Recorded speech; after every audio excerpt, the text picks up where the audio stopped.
Hi everyone, this is Tammy, and it looks like I am live on YouTube and I'm going live on Facebook, so bear with me.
Scholarship opportunities available. Yeah.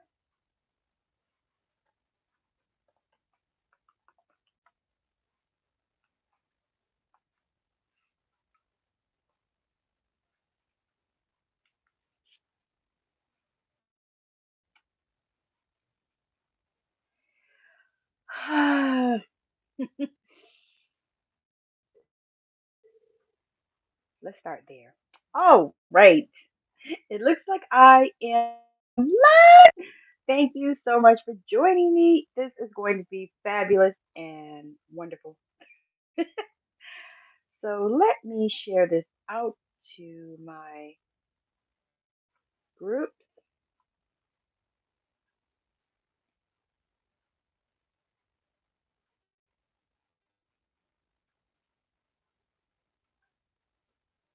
Okay, let me do this here.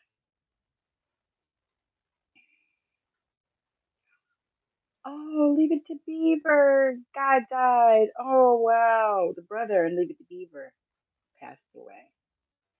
All right, let me shoot out.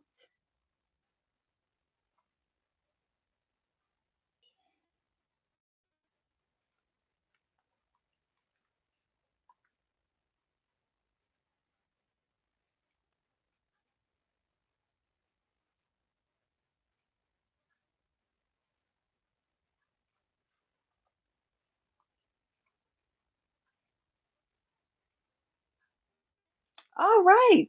Okay, so now I'm about I am super grateful that you're all here. This is just an amazing thing. I just love it. Hey, Alka, thank you for joining. All right, so I'm going to get started. This is Tammy, and if you guys don't know me, um, I am an intuitive energy alchemist, which is amazing. I love. Um, and my mission is to help people to heal on this planet, heal from disease, from low vibrations, from limiting beliefs, all of those things. And so that is one of the things that those are some of the things and I love doing that as well. Matter of fact, I'm working on probably two or three more books because I'm doing, and I also am filling a 6 week program that I have called Limitless. That is designed for people that are new to spirituality and they don't understand, chakras, sacred gifts, sacred archetypes, spiritual gifts. I'm going to cover all of those things. We're going to blast through limiting beliefs. I'm going to activate everyone's DNA that comes through. So it's going to be an amazing program. If you know somebody that would benefit from that, that would be amazing. That would be amazing. Send them, connect us. Um, the investment for that program is $9.97. I do have an early bird fast action bonus of $500 off. So if you sign up by the 29th, I think it is, then you'll get the $500 off, which will make it $497 for 6 weeks. So I mean, that's like a no-brainer, really, honestly. But if you also, like I said, I have payment plans available as well as a couple of limited scholarships. So that being said, I'm going to start and read The Secret Door of Success, Florence Scovel Shinn. So I'm starting at crossing the Red Sea. Crossing the Red Sea. No, that's too close. Better. Crossing your Red Sea. Speak unto the children of Israel that they go forward. Exodus 14:15. One of the most dramatic stories in the Bible is the episode of the children of Israel crossing the Red Sea. Moses was leading them out of the land of Egypt, where they were kept in bondage and slavery. They were being pursued by the Egyptians. The children of Israel, they said to Moses, "Is this the word that we did tell thee in Egypt, saying, Let us alone, that we may serve the Egyptians? For it had been better for us to serve the Egyptians than that we should die in the wilderness." And Moses said unto the people, Fear ye not, stand still and see the salvation of the Lord, which he will show to you today. For the Egyptians whom ye have seen today, ye shall see them again no more forever. The Lord shall fight for you, and ye shall hold your peace. We might say that Moses pounded faith into the children of Israel. They preferred being slaves to their old doubts and fears, for Egypt stands for darkness, than to take the giant swing into faith and pass through the wilderness to their promised land. There is indeed a wilderness to pass through before your promised land is reached. Doubts and fears encamp round about you, but there is always someone to tell you to go forward. There's always a Moses on your pathway. Sometimes it is a friend, sometimes intuition. And the Lord said to Moses, Wherefore criest thou unto me? Speak unto the children of Israel that they go forward. But lift thou up thy rod, and stretch out thine hand over the sea. Divide it, and the children of Israel shall go on dry ground through the midst of the sea. And Moses stretched out his hand over the sea, and the Lord caused the sea to go back by a strong east wind all that night, and made the sea dry land, and the waters were divided. And the children of Israel went into the land, and on their left, and the Egyptians pursued and went in after them to the midst of the sea. Even all Pharaoh's horses, his chariots, and that the waters may come again upon the Egyptians, upon their chariots, and upon their horsemen. And Moses stretched forth his hand over the sea, and the sea returned, and the Egyptians fled against it, and returned and covered the chariots and the horsemen, and all the hosts of Pharaoh that came into the sea after them. There remained not so much as one of them. Now remember, the Bible is talking about the Israel. It is talking about your wilderness, your Red Sea, and your promised land. Each one of you has a promised land, a heart's desire, but you have been so enslaved by the Egyptians, your negative thoughts. It seems very far away and too good to be true. You consider trusting God a very risky proposition. The wilderness might prove worse than the Egyptians. How do you know your promised land really exists? The reasoning mind will always back up the Egyptians. You are driven to it. I give the example of a student. She is a very marvelous pianist and had great success abroad. She came back with a book full of press clippings and a happy heart. A relative took an interest in her and said she would come back here financially for a concert tour. They chose a manager who took charge of the expenses and attended to her bookings. After a concert or two, there were no more funds. The manager had taken them. My friend was left stranded, desolate, and disappointed. This was about the time that she came to me. She hated the man, and it was making her ill. She had very little money and could afford only a cheerless room where her hands were often too cold to practice.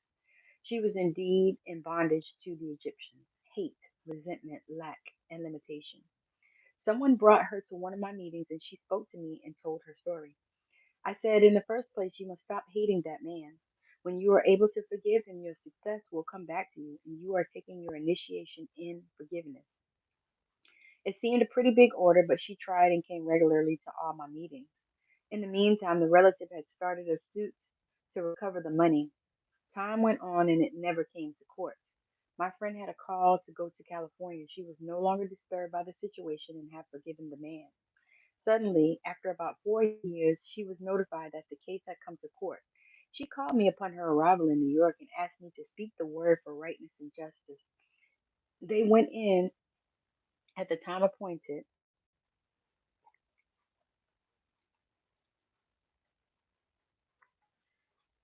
and it was all settled out of court, the man restoring the money by monthly payment. She came to me overflowing with joy, for she said I hadn't the least resentment toward the man. He was amazed when I greeted him cordially. Her relative said that all the money was to go to her, so she found herself with a big bank account. Now she will soon reach her promised land. She came out of the house of bondage, of hate and resentment, and crossed the Red Sea. Her goodwill toward the man caused the waters to part, and she crossed over dry land. Dry land symbolizes something substantial under your feet, and the feet symbolizing understanding. Moses stands out as one of the greatest figures in biblical history. It came to Moses to move from Egypt with his nation. The task before him was not only the unwillingness of Pharaoh to let go of those whom he had made into profitable slaves, but also to stimulate the open rebellion to this nation, which had lost its initiative under the hardship of its taskmasters. It required extraordinary genius to meet this condition, which Moses possessed with self abnegation and the courage of his own convictions. Self abnegation. He was called the meekest of men. We have often heard the expression as meek as Moses. He was so meek towards the commands of the Lord that he became one of the strongest men. The Lord said to Moses, lift thou up thy rod, and stretch out thine hand over the sea, and divide it. And the children of Israel shall go on dry ground through the midst of the sea. So never doubting, he said to the children of Israel, go forward. This was a daring thing to do, to lead a multitude of people into the sea, having perfect faith they would not drown. Behold a miracle. The Lord caused the sea to go back by a strong east wind all that night, and made the sea dry land, and the waters were divided. Now remember, this could happen for you this very day. Think of your problem. Maybe you have lost your initiative from living so long a slave to Pharaoh, your doubts, fears, and discouragements. Say to yourself, go forward. The Lord caused the sea to go back by a strong east wind. We will think of this strong east wind as a strong affirmation. Take a vital statement of truth. For example, if your problem is financial one, say, my supply comes from God, and big, happy financial surprises now come to me under grace in perfect ways. The statement is a good one, for it contains the element of mystery. My supply comes from God, and the big, happy financial surprises now come to me under grace in perfect ways. I'm going to take that for myself. We are told that God works in mysterious ways, his wonders to perform. We might say, in surprising ways. Now that you have made your statement for supply, you have caused the east wind to blow. So walk up to your Red Sea of lack or limitation. The way to walk up to your Red Sea is to do something to show your fearlessness. I will tell the story of a student who had an invitation to visit friends at a very fashionable summer resort. She had been living in the country for a long time, grown heavier, and nothing fitted her but her Girl Scout suit. Suddenly she received the invitation. It meant evening clothes, slippers, and accessories, none of which she had, and no money to buy them. She came to me. I said, what is your hunch? She replied, I feel very fearless. I have the hunch to go anyway. So she squeezed herself into something to travel in and went. When she arrived at her friend's house, she was greeted warmly, but her hostess said with some embarrassment, maybe what I've done will hurt you, but there are some evening clothes and slippers I never wear which I have put in your room. Won't you make use of them? My friend assured her that she would be delighted, and everything fitted perfectly. She had indeed walked up to her Red Sea and passed over on dry land. The waters of my Red Sea part, and I passed over on dry land. I now go forward into my promised land. The watchman at the gate. Also, I set watchmen over you, saying, Hearken to the sound of my trumpet. Jeremiah 6 and 17. We must all have a watchman at the gate of our thoughts. The watchman at the gate is the superconscious mind. We have the power to choose our thoughts since we have lived in the race thought for thousands of years. It seems almost impossible to control them. They rush through our minds like stampeding cattle or sheep. But a single sheepdog can control the frightened sheep and guide them into the sheep pen. I saw a picture in the newsreel of a shepherd dog controlling the sheep. He had rounded up all but three. These three resisted and resented. They bawed and lifted their front feet in protest, but the dog simply sat down in front and never took his eyes off them. He did not bark or threaten. He just sat and looked his determination. In a little while, the sheep tossed their heads and went in the pen. We can learn to control our thoughts in the same way, by gentle determination, not force. We take an affirmation and repeat it continually while our thoughts are on the rampage. We cannot always control our thoughts, but we can control our words. And repetition impresses the subconscious, and we are then master of the situation. In the sixth chapter of Jeremiah, we read, I set a watchman over you, saying, Hearken to the sound of the trumpet. Your success and happiness in life depend upon the watchman at the gate of your thoughts. For your thoughts sooner or later crystallize on the external. People think by running away from a negative situation, they will be rid of it. But the same situation confronts them wherever they go. Woo! So you can run, but you cannot hide from your life. So really the best thing to do is to face that situation, because really it's going to be a lesson, and if you don't learn it this time, then the next time hopefully you will, but the next time might be worse. You just never know, so you kind of want to try to learn your lessons as you go and you confront those situations. All right, so they will meet the same experiences until they have learned their lessons. This idea is brought out in the moving picture The Wizard of Oz. The little girl Dorothy is very unhappy because the mean woman in the village wants to take away her dog Toto.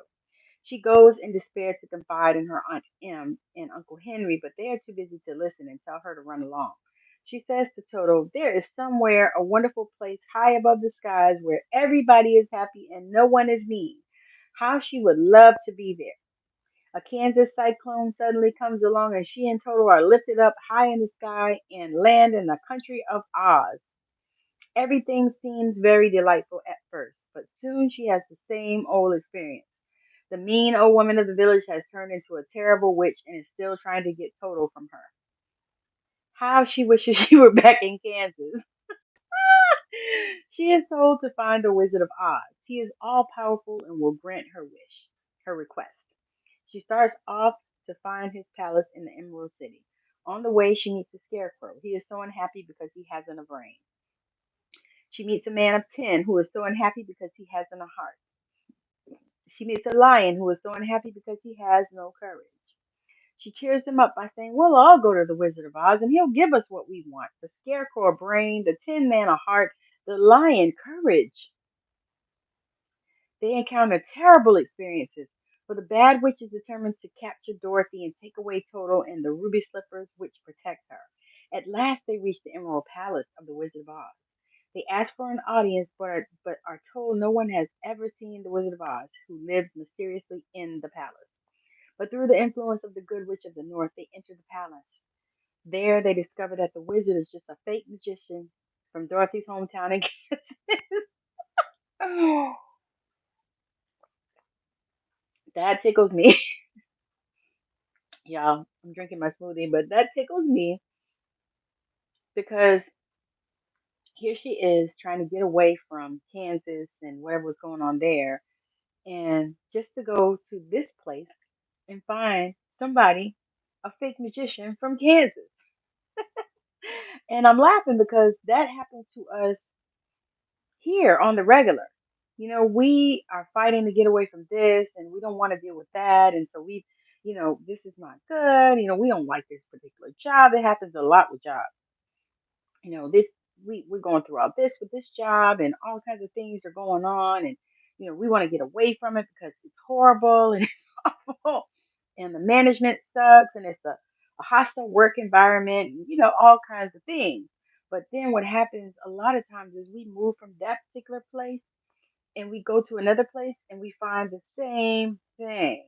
The same thing. We got the same, oh shit. Basically the same manager, but a different person, but the same energy. And so really what we have to do is we got to change our energy. All right, so let me finish reading this. They are all in despair because their wishes cannot be granted. But then the good wish shows them that their wishes are already granted. The scarecrow has developed a brain by having to decide what to do.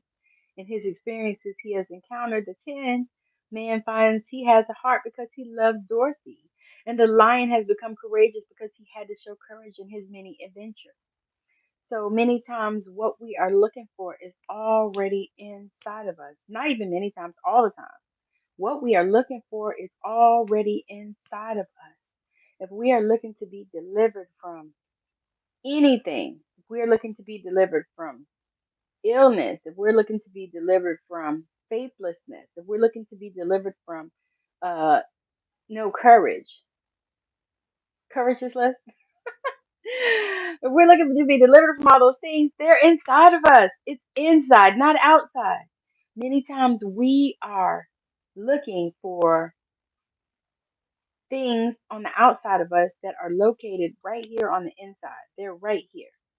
And so that is one of the things that I love about this work is that really we can go deep inside and really transmute and heal and be delivered from all sorts of things.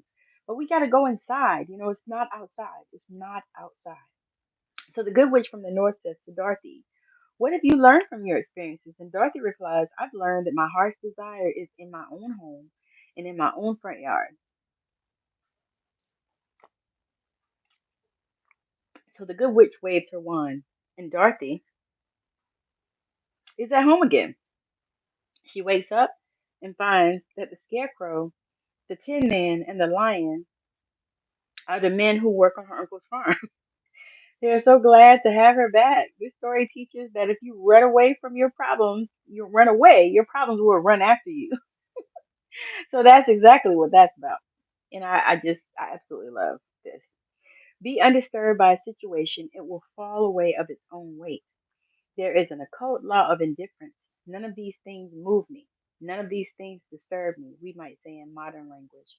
When you can no longer be disturbed, all disturbance will disappear from the external. When your eyes have seen your teachers disappear. I set watchmen over you, saying, "Hearken to the sound of the trumpet." A trumpet is a musical instrument used in olden times, to draw people's attention to something, to victory, to order. You will form the habit of giving attention to every thought and word when you realize their importance. The imagination, the scissors of the mind, is constantly cutting out the events to come into your life. Many people are cutting out fear pictures, seeing things which are not divinely planned. With a single eye, man sees only the truth. He sees through evil, knowing that out of it comes good. He transmutes injustice into justice and disarms his seeming enemy by seeming goodwill. We read in mythology of the Cyclops, a race of giants said to have inhabited Sicily. These giants had only one eye in the middle of the forehead. The seat of the imagining faculty is situated in the forehead between the eyes. So these fabled giants came from this idea.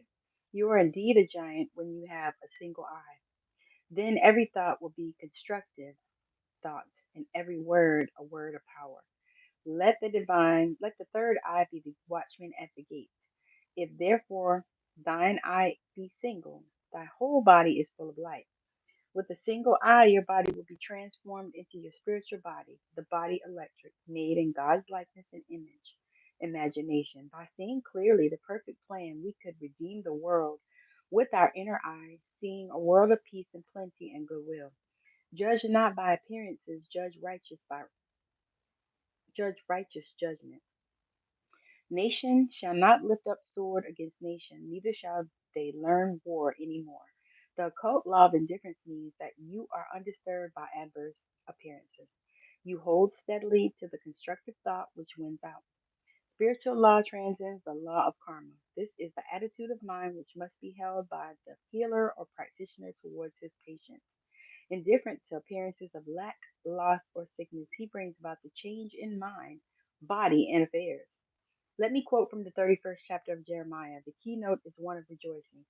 It gives a picture of the individual freed from negative thinking. For there shall be a day that the watchmen upon the Mount Ephraim shall cry, Arise ye, and let us go up to Zion, unto the Lord of God our God. The watchman at the gate neither slumbers nor sleeps. It is the eye which watches over Israel. But the individual living in a world of negative thought is not conscious of this inner eye. He may occasionally have flashes of intuition or illumination, then falls back into the world of chaos. It takes determination and external vigilance to check up on words and thoughts. Thoughts of fear, failure, resentment, and ill will must be dissolved and dissipated. Take the statement, every plant my Father in heaven has not planted shall be rooted up. This gives you a vivid picture of rooting up weeds in a garden. They are thrown aside and dry up because they are without soil to nourish them. You nourish negative thoughts by giving them your attention. Use the occult law of indifference and refuse to be interested. Soon you will starve out the army of the aliens. Divine ideas will crowd your consciousness. False ideas fade away, and you will desire only that which God desires through you. The Chinese have a proverb: the philosopher leaves the cut of his coat to the tailor. So leave the plan of your life to the divine designer, and you will find all conditions permanently perfect. The ground I am on is holy ground. I now expand rapidly into the divine plan of my life where all conditions are permanently perfect. All right, I'm going to read this last chapter, The Way of Abundance. Then shalt thou lay up gold as dust. Job 22:24. The way of abundance is a one-way street. As the old saying is, there are no two ways about it. You are either heading for lack or heading for abundance. The man with a rich consciousness and the man with a poor consciousness are not walking on the same mental street. There is a lavish supply, divinely planned for each individual. The rich man is tapping it, for rich thoughts produce rich surroundings. Change your thoughts, and in the twinkling of an eye, all your conditions change. Your world is a world of crystallized ideas, crystallized words. Sooner or later, you reap the fruits of your thoughts, your words, and thoughts. Words are bodies or forces which move spirally and return in due season to cross the lives of their creators. People who are always talking lack and limitation reap lack and limitation. You cannot enter the kingdom of abundance bemoaning your lot. I know a woman who had always been limited in her ideas of prosperity. She was continually making her old clothes do instead of buying new clothes. She was very careful of what money she had and was always advising her husband not to spend so much. She said repeatedly, I don't want anything I can't afford. She couldn't afford much, so she didn't have much.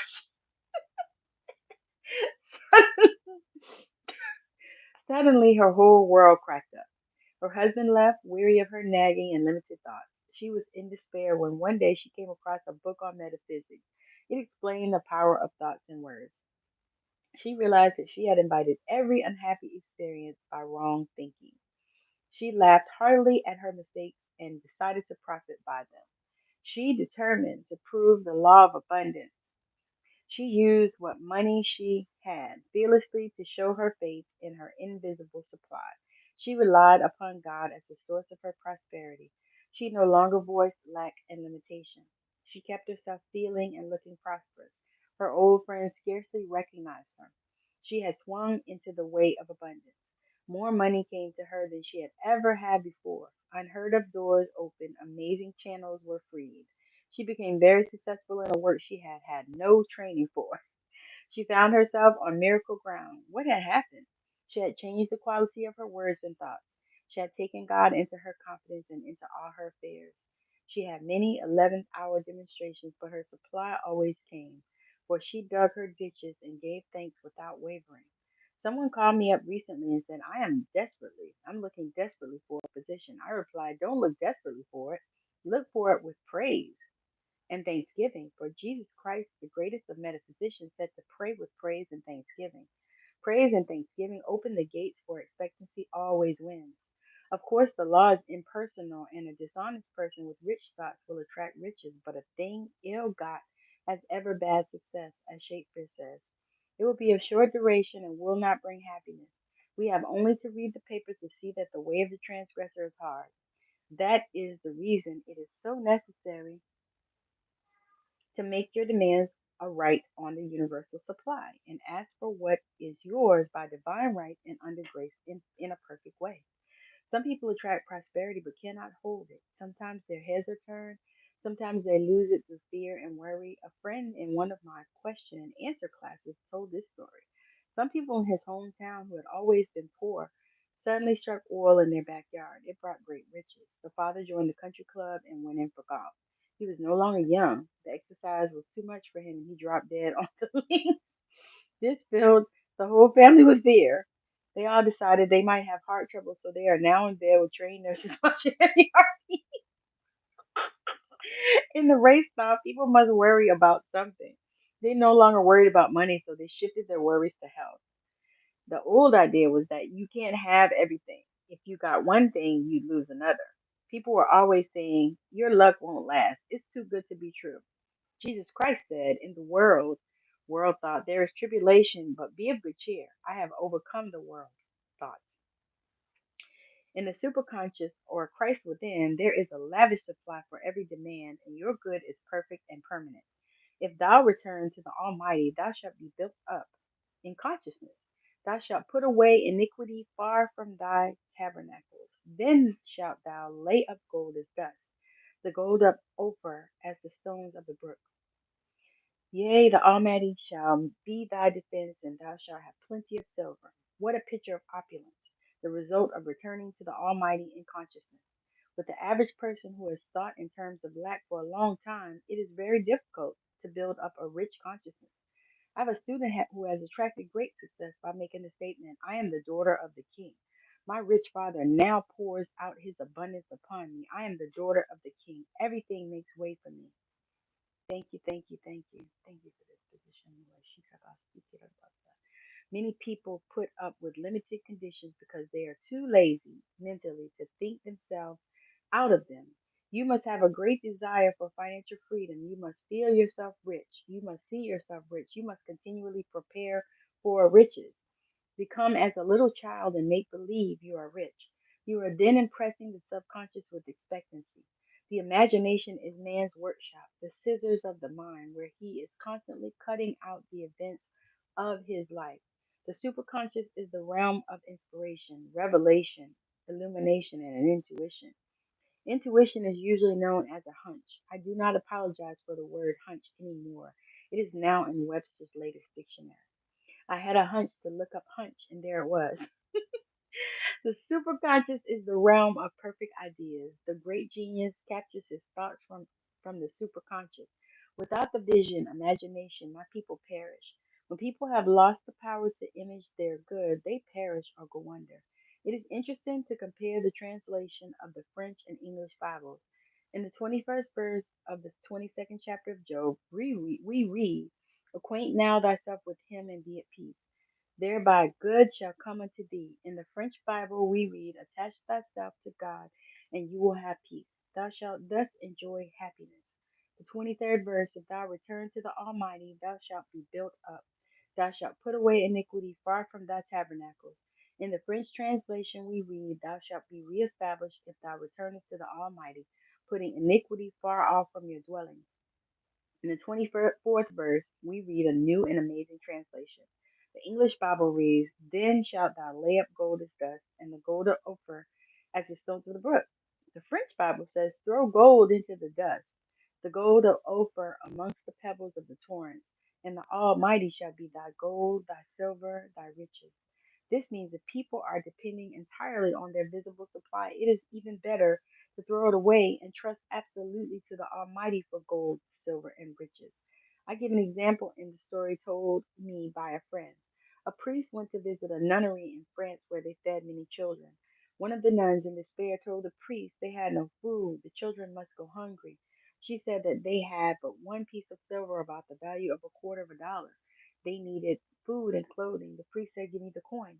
She handed it to him and he threw it out the window. Now he said, "Rely entirely upon God." Within a short time, friends arrived with plenty of food and gifts of money. This does not mean to throw away what money you have, but don't depend on it.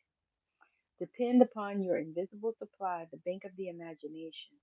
Let us now attach ourselves to God and have peace, for he shall be our gold, our silver, and our riches.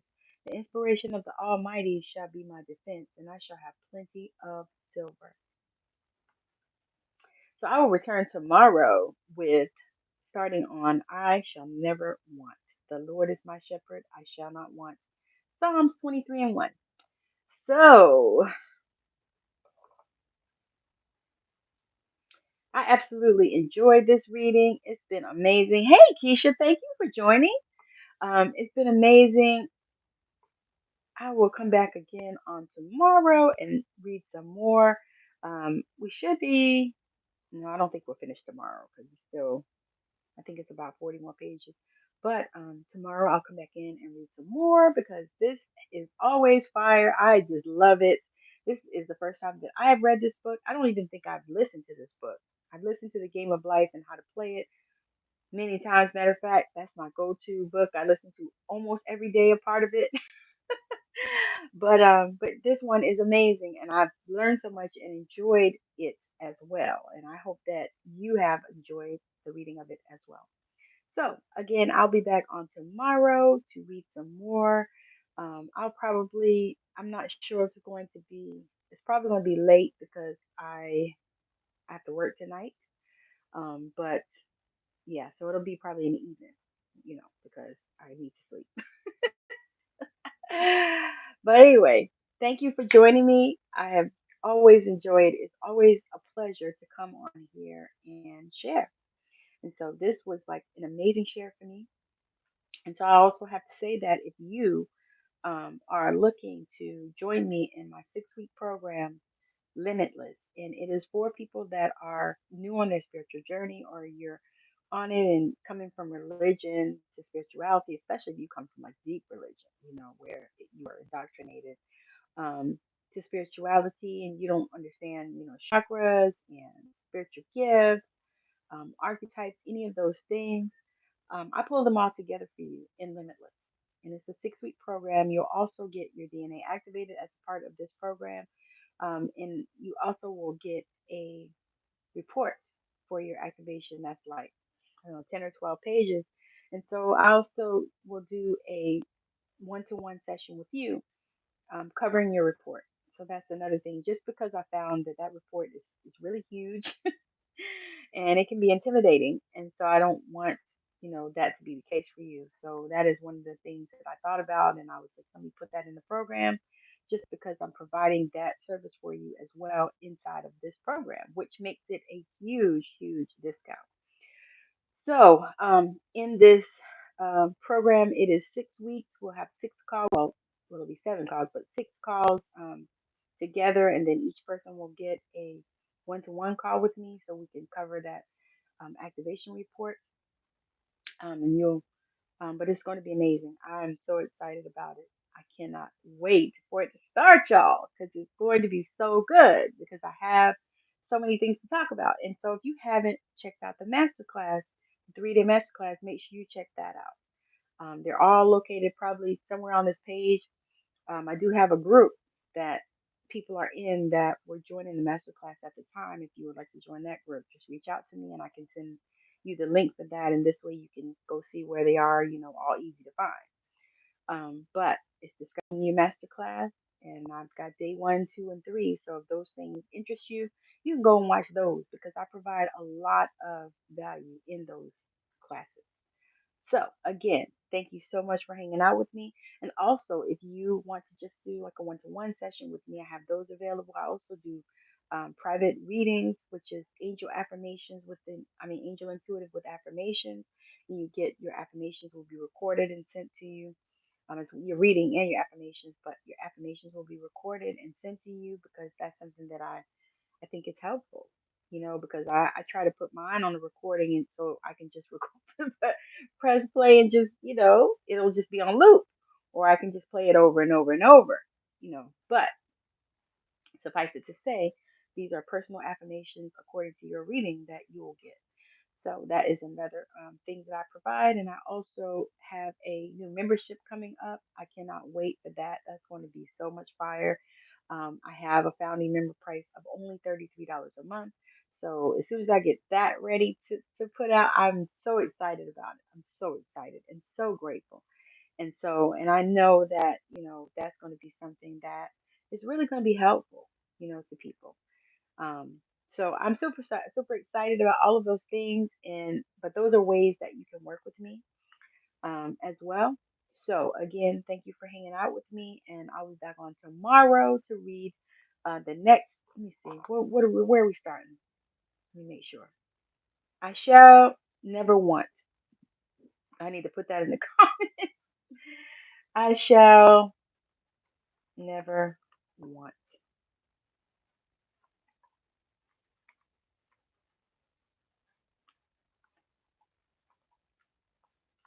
Okay. All right, I wanted to just make sure where we were going to start tomorrow because sometimes it doesn't stay up, y'all. I leave it up, but sometimes once I close the computer down, it doesn't stay up. So, again, thank you for joining. It's been fabulous. Keisha, I'm going to send you a message because, I need you on my schedule. So, again, thank you for joining. Have a good day. Bye.